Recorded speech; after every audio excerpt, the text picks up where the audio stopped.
वो तो होता ही है। ममता बनर्जी जो हारने वाले मुख्यमंत्री होते हैं उनको भी बुलाया जाता है और लोगों को बुलाया जाता है समाज के। इसलिए ब्रिगेड परेड ग्राउंड में कम से कम 1 लाख लोगों के सामने शपथ ग्रहण होगा। हम तो आमंत्रण करते हैं, आप स्वीकार करें ना करें, वो तो खुद को अभी भी मुख्यमंत्री मानती हैं। दूसरा मुख्यमंत्री के सामने कैसे पेश होगी एक बात है। बंगाल की राजनीति में आज का दिन ऐतिहासिक होने वाला है। राज्य में पहली बार आज बीजेपी की सरकार बनने वाली है। भवानीपुर में पूर्व सीएम ममता बनर्जी को हराने वाले शुभेंदु अधिकारी अब 11 बजे बंगाल की मुख्यमंत्री पद की शपथ लेंगे। कोलकाता स्थित ब्रिगेड परेड ग्राउंड में शपथ ग्रहण समारोह का आयोजन किया जाएगा। इस समारोह में खुद पीएम मोदी भी शामिल होंगे। इसके अलावा केंद्रीय गृह मंत्री अमित शाह, बीजेपी के राष्ट्रीय अध्यक्ष नितिन नवीन भी समारोह का हिस्सा बनेंगे और प्रोटोकॉल के हिसाब से ममता बनर्जी को भी समारोह का न्योता भेजा गया है। भाजपा के निर्वाचित विधायक दिलीप घोष ने कहा कि हमें बहुत लंबे समय तक तपस्या करनी पड़ी, लेकिन उसका फल मिल गया है और डॉक्टर श्यामा प्रसाद मुखर्जी का सपना पूरा हो गया। कांग्रेस अब देश में नहीं है और अब टीएमसी भी बंगाल में नहीं रहेगी। वहीं ममता बनर्जी के शपथ ग्रहण में शामिल होने के सवाल पर दिलीप घोष ने कहा कि एक हारे हुए सीएम को भी निमंत्रण दिया जाता है। ममता जी तो खुद को अब भी सीएम मानती हैं, तो देखते हैं कि नए सीएम के सामने वो कैसे उपस्थित होंगी। बहुत लंबा समय हम लोगों को तपस्या करना पड़ा, उसका परिणाम आया, परिवर्तन हुआ, लोगों की इच्छा पूरी हुई।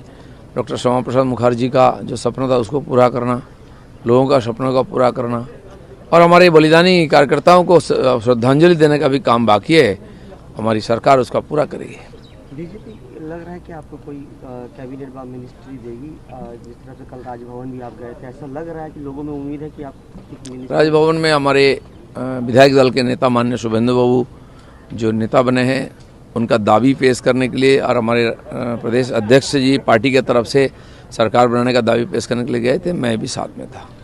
कल अमित शाह ने बहुत इम्पोर्टेंट बात कहा कि कई राज्यों में कई लंबे समय तक कांग्रेस नहीं रही है, तो क्या कहीं कांग्रेस भी नहीं रहे देश में, टीएमसी भी बंगाल में नहीं रहेगी, क्योंकि जिस प्रकार ने लोगों ने उत्पीड़न की, लोगों का मिसयूज किया पावर का, लोगों ने उसका बदला ले रहे हैं। जवाब देने के लिए बीजेपी को चुना है।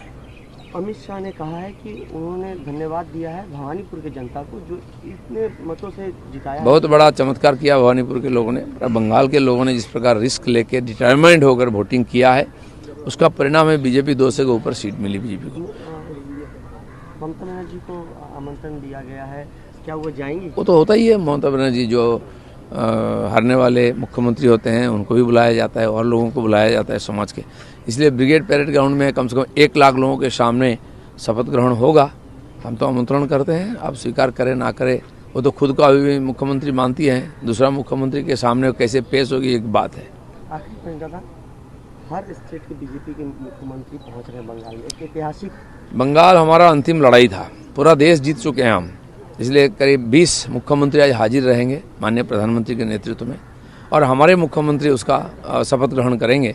ये बड़ा ऐतिहासिक क्षण होगा और मुझे लगता है कि इसके लिए बहुत तपस्या करना पड़ा हम लोगों को। मुख्यमंत्री बनने के बाद राज्य में बीजेपी सरकार तृणमूल जो कर की गई है, इतनी दुर्नीति, इतना अत्याचार, बोला जाए आपने जितना अभियोग किया था, इसके बाद क्या ये हर चीज़ का बदलाव आएगा, उसके लिए माने युद्ध स्तर पर काम करेगा हमारा सरकार। बिहार, यूपी जैसा राज्यों में भी जो जंगल राज था उसको भी सफाई की हमारे पार्टी के जो नेतृत्व पूरा लगन के साथ काम करके परिवर्तन लाए हैं, तभी जनता का आत्मविश्वास बढ़ा है, भाजपा के ऊपर भरोसा बढ़ा है, तभी बंगाल में परिवर्तन आया है। देश दुनिया की ताज़ा खबरें और वीडियोस के लिए अभी डाउनलोड करें पत्रिका ऐप।